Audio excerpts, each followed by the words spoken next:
One of my favorite postural stretches. Sink back on the heel, support the left hand into the ground, rotating my right elbow towards this left hand all the way up, keeping my hips level though, so I'm stretching all these tight muscles in the front of the body, engaging that upper back. This really forces that mid-upper back to work, to really stretch out.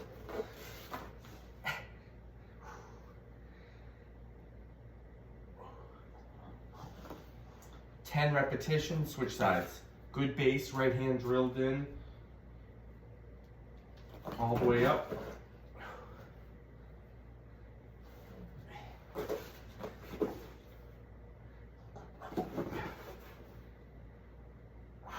Ten reps each, most comfortable range for you. Good job.